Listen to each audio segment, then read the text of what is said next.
Good morning, or depending when you're watching this, good afternoon, good evening, or good night. My name's Ross, and as always told, out of Voice of Radio. So today, we're going to be having a little bit of a look at another one of these new Pokemon coming out in Unbroken Bonds. We're going to be taking a look at Marowak. Marowak gets weirdly a lot of love in the Pokemon TCG. It seems like we've seen more Marowak than we probably should have done. Marowak, of course, did have a break, and we've got a Alolan Marowak that's been getting a little bit of love.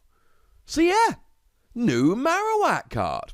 If we have a look at the basics here, although first I should remind you that our translation comes from the lovely David Hochmann over at limitlesstcg.com/translations. We got 110 HP, which for a stage 1 is fairly poor, especially when we can look at basics like Zapdos and Tapu Koko that have higher HP.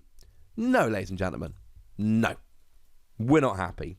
Weakness to grass is fine. The only real grass threat around at the moment is Celebi and Venusaur, and that's going to one-hit you. There's a few decks taking in some damn eyes, but that's going to one-hit you, so don't worry your pretty little head about it. And a retreat cost of 2 kind of sucks. But you're a fighting Pokemon. That means Brooklet Hill to get your basics out. That means Diancie Prism Star to do a bit of extra damage. That means hitting weakness on Pikachu and Zekrom and Zoroark GX that just may be the best Pokemon in the format right now. So we don't like the basics, but we do like the typing. And I do very much like the attacks. Risky? Oh my lordy, they're risky. But they're quite nice. First attack, 1 fighting energy. Yeah, that's right. That's not hard to pay. Flip a coin until you get tails. This attack does 50 damage for each heads. Now, there's 2 ways to play this.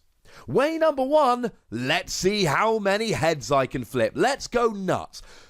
But then you've got a 50-50 chance of hitting tails and doing nothing. But then again, and it's going to happen. There was the old Darmanitan as we used to call it. And that did damage. You flipped a coin for every energy on it. And then you did damage based on the amount of heads. So it was literally called Darmanitan. Flip a coin for each energy, 50 damage times the heads. And my mate Derek played this in a tournament. He didn't do great in the tournament, but he did take down a top player playing a top meta deck because he just flipped nuts on his heads. It was hilarious to watch, unless you were the dude playing against him. And this is fine as an emergency. Oh my goodness, I'm against Magikarp and Wailord. Come on, 6 heads in a row. And you can get 6 heads in a row. It is technically possible. I mean, you've only got a 1 in 64 chance, or a 1.6% chance of pulling it off. But that doesn't mean it's not possible. That just means it's improbable. So this is fine. This is all well and good. But maybe we don't just randomly flip coins. Maybe instead we pop a Victini Prism Star down and we go, not Victini Prism Star, the one from Guardians Rising. I love the Prism Star. Not here.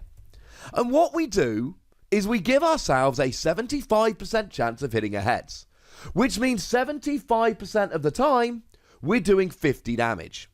And 50 damage for a single energy is all right. I mean, if we take something like my boy Donphan only did 60 for an energy, and that was one of them their fancy primes.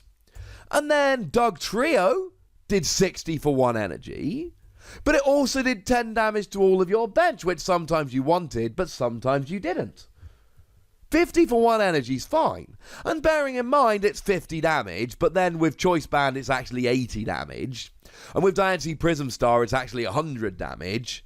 And then with Weakness it's actually 200 damage. And then with a Shrine of Punishment it's actually 210 damage. Hey, Zoroark! And look, Choice Band, Diancie Prism Star, Shrine of Punishment is not exactly the most difficult combination to pull off ever. Single energy, 1-hit KO, on Zoroark. But you see, we can actually do better. Because we recently had Fighting Dojo revealed. And Fighting Dojo says that all Pokemon with basic fighting energy attached do an extra 10 damage. Now, if you're hitting for weakness, it's better than Shrine of Punishment. If you're against non-GXs, it's better than Shrine of Punishment. But non-fighting weak GX's Shrine of Punishment is better. I leave that decision up to you. But if you are behind on prizes, then you actually do an extra 40 damage. Yeah. This is what's redonk about fighting Pokemon at the moment. You're behind on prizes. So that 50 damage with a Fighting Dojo goes to 90 damage. With a Choice Band, goes up to 120. And then Diancie Prism Star makes it 140. Well, that's a one-hit KO on an Eevee and Snorlax. But it's also a two-hit KO on stuff like Celebi and Venusaur. So that's kind of cool. I like this. This makes me happy. This does pretty decent damage. Here's the thing, though. I'm giving you all these calculations based on flipping heads. Not double heads, not treble heads, heads. So what happens if you go and flip a second heads?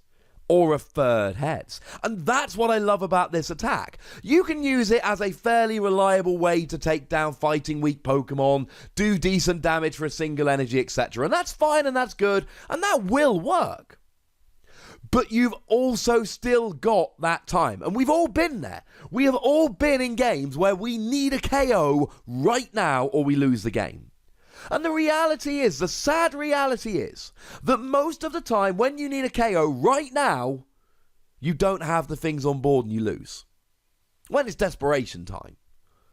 This is desperation time. Flip enough heads, you'll win. Unlikely? Yeah, of course it is. Possible? Oh my goodness, yes. And then we get to the second attack. Free colorless energy, that's relevant. 70 damage. If your opponent's active Pokemon has a tool attached to it, you do 70 more damage. This is wonderful, because this hits the numbers beautifully. Let's assume your opponent has a tool. Well, Tapu Lele's got 170, so Choice Band. Just attach a Choice Band, you go from 140 to 170, boom, KO. Then with a Diancie Prism Star, you're up to 190. Hey, that's a Buzzwole GX. And then, with Fighting Stadium, you're up to 230, assuming you're behind on prizes, and everything from Gardevoir on down is getting KO'd. This is ridiculous, ladies and gentlemen. This hits the numbers quickly. Now, to be fair, it only hits the numbers quickly if they've got a tool attached. If they don't have a tool attached, this ain't anywhere near as good. Nowhere near as good.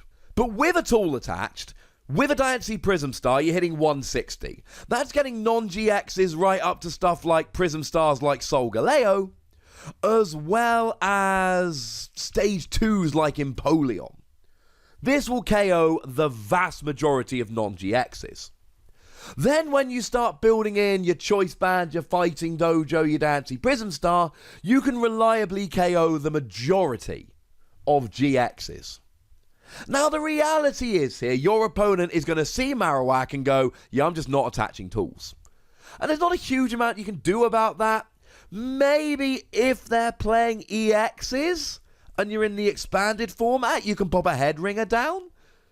But even in the expanded format, most people still aren't really playing EXs. They're kind of going by the wayside.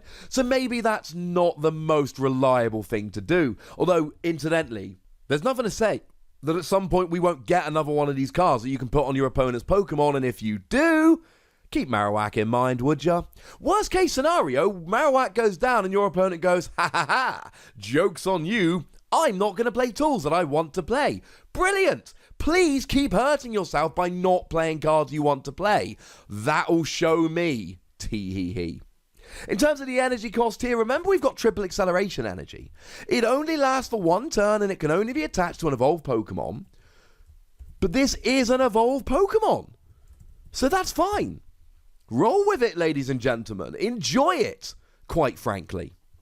Because this lets you play it in one go. And I also do need to mention here, if you're hitting for weakness, this attack is nuts. Choice Band. Now this is, obviously, if they've got a tool attached, you're just smashing. If the Pikachu and Zekrom or Zoroark's got a tool attached, you are just going to wreck. But even if they've not got a tool attached, Choice Band, Shrine of Punishment, there's your KO on Zoroark. And Choice Band Diancie Prism Star, there's your KO on Pikachu and Zekrom.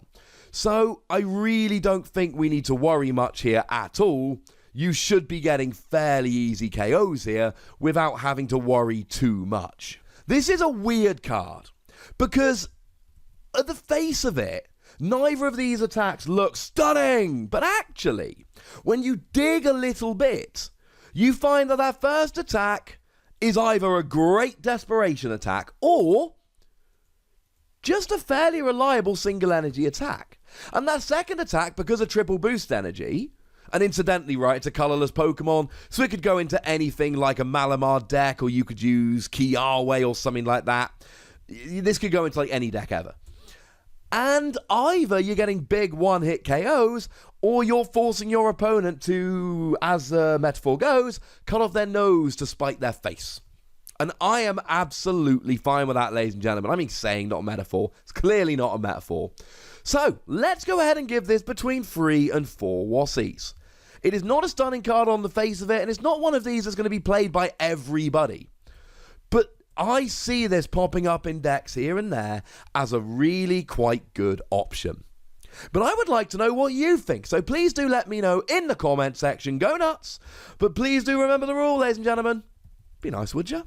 And then make sure you like this video, subscribe to this channel, follow me on Twitter at @TheWassie, and Twitch for some live action at twitch.tv/PTCGRadio. If you want to support the channel, get some bonus podcasts and all of that, head on over to patreon.com/PTCGRadio, where you can do exactly that. And please do make sure you're checking out youtube.com/WassiePlays, where we talk about games that don't have Pokemon in. But by far the most important thing, as always, look after yourselves till next time. Thank you very much for watching. My name's Ross, and you've been watching PTCG Radio.